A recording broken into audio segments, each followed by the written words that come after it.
it's Carol from Allergy Free Living, and today we're going to do something a little bit different. I guess a lot of times I try to do things that are a little different. That's what makes my show, I think, so interesting. Well, I had a friend who talked to me about peanut allergies, and did I do anything on that? And so it got me thinking about that. And so I thought, well, what's the best thing that I could do? And I thought of peanut butter cookies.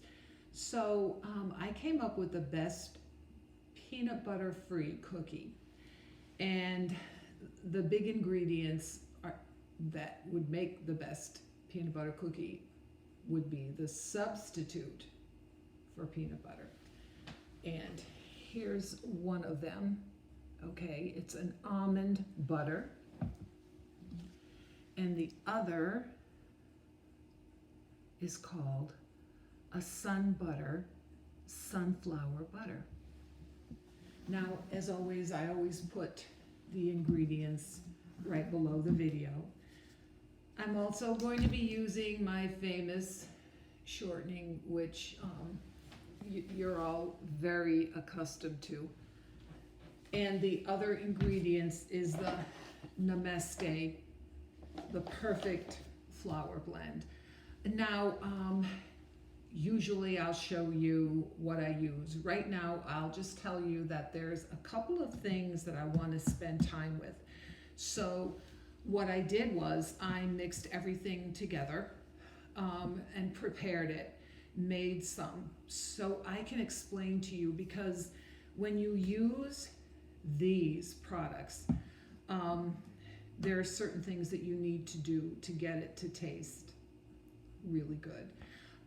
So you're going to be using the flour, you're going to be using baking powder, salt, butter, shortening, eggs, vanilla. I have almond milk because that's what I have to have.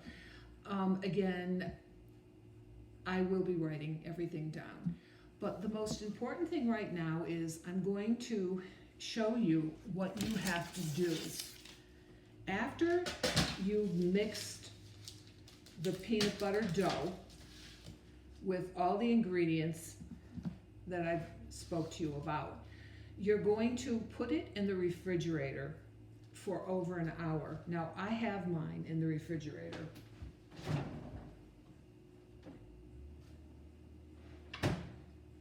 Now, sometimes we have to do things that might be a little different from regular cooking. And in my world, I don't care what I have to do. If I can get the cookie to taste good, then I'll do whatever I have to do. So this is what I had to do to get the cookies to be right. One of the things that someone told me about this SunButter, sunflower butter, is that it tends to be greasy. So going in with that, what I did was, after I mixed the dough, I put all of my dough in this skimmer, okay?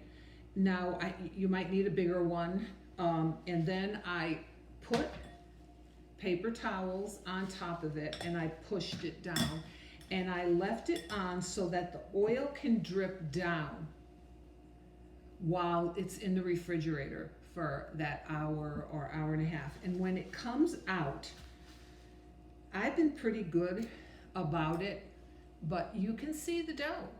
And the one thing I did want to tell you, I'm sorry, I don't think I told you, with this almond butter, this is crunchy, and that's important to get the crunchy. They have a creamy, but I got the crunchy because I felt that it's almonds, and you really need that crunch since the peanut butter is not really in there. So believe me, it worked.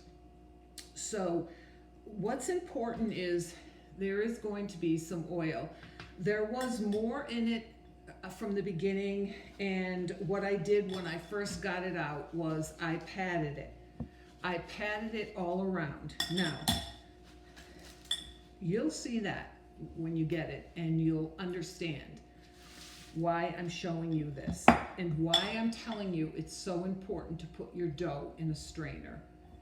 Whether to you it makes sense or not, try it and see. So I am using a small scoop for this one. Now I'm getting the scoop and I'm pressing it down, and I'm taking a paper towel and I'm going like that to the paper towel so the bottom part is wiped off. Now you can see there's still a little bit of a glistening of oil on it. What I do is I just pat it, okay? So I'm gonna go through that whole process, what I told you of, I'm not gonna do it with everyone, but I told you, you know, to go like that with the paper towel on the bottom and just go all the way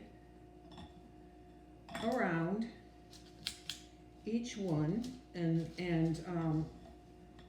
until you've got it all set. This one wants to jump out.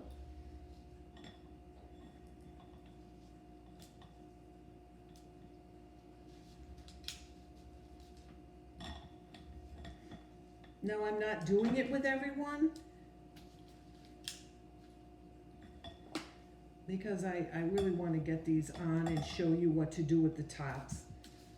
Actually, what I'm doing is I'm taking it, flattening it like this, hitting it with the paper towel and putting it on.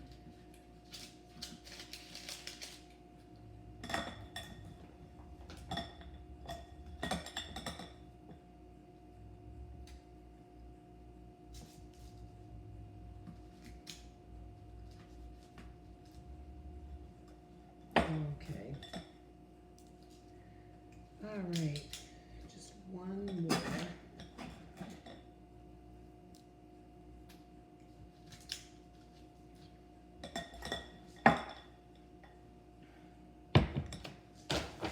Okay, now I take the paper towel and I just go like this, all right, on top of the mound of each one to get the rest of the grease out. Hopefully when you've put it in the strainer, you'll get some stuff out, but you don't get everything. And I think that because these products are oily, and one of the things that I did put in the instructions was that, and I want to show you for the SunButter. Let's see if my camera shows you. There is, I mixed it real well. Now, so you're not going to really see the oil, but when you buy it, the crunchy and the creamy, they're going to have probably the top of it, half of the very tippity top will have oil in it. You're going to take a knife and you're just going to keep mixing it and mixing it. It's so important to do that. I also put that in there. You want to mix both of these. I find a knife easier to use. So mix them really well and taste them. Taste the difference between the two. Now, these come out mild.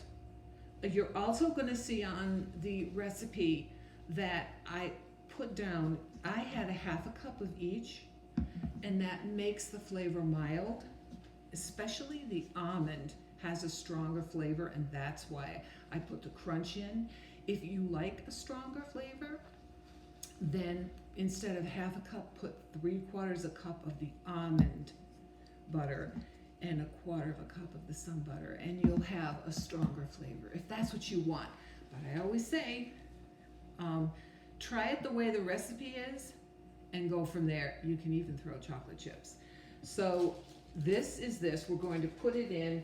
Now these are an inch scooper, so I would say go about 6.5 minutes. You want them nice and very, very like lightly brown.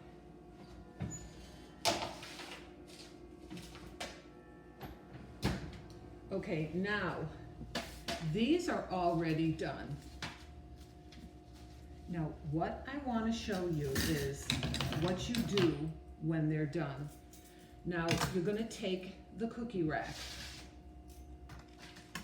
all right, and I also want you to know that you're going to see, well, why do I have, she's got two different sizes.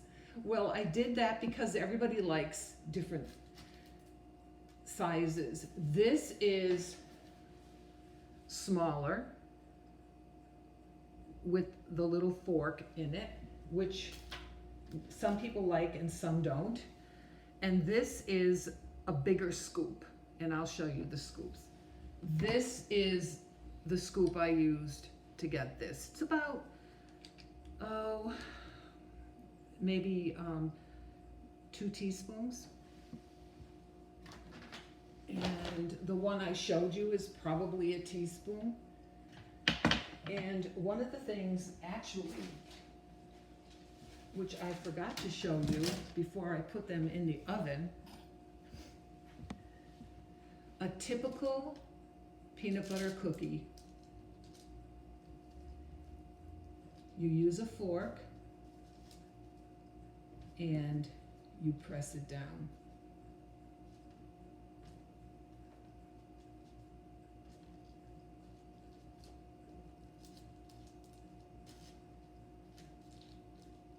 And a lot of people like that. They like the indentation.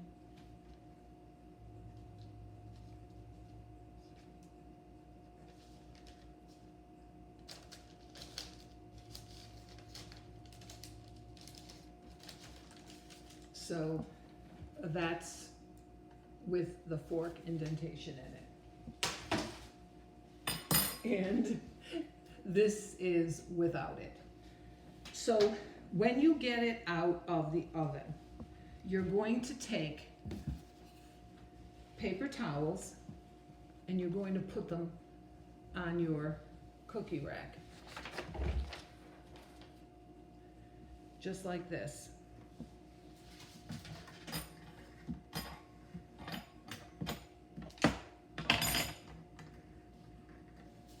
And I always use parchment paper. And you're going to take it and you're going to move it so that it's right on top. And if you have to move it, then move it. You want the paper towel to be right under the cookie so that it will absorb any extra oil. Okay? This is what I've found to work well. Whoops, it moves. Okay, so you have the 2 types of sizes, and they're both very good. For the big one was 8 minutes. You can see the bottom is golden. This one, I start off with 6 minutes golden. Okay. All right, I hope yours comes out really good. If you have any questions, send them in the comments and I will answer. If you have something else that you would like for me to help you tweak, then that would be great, and I would love to do that. But this is a new thing for me. But when you kind of have an idea of what to do, it makes it a little bit easier. So I really hope that people who have the allergies for peanuts can really enjoy doing something like this, and it really tastes good. Okay, thank you very much, and I hope you enjoyed the show.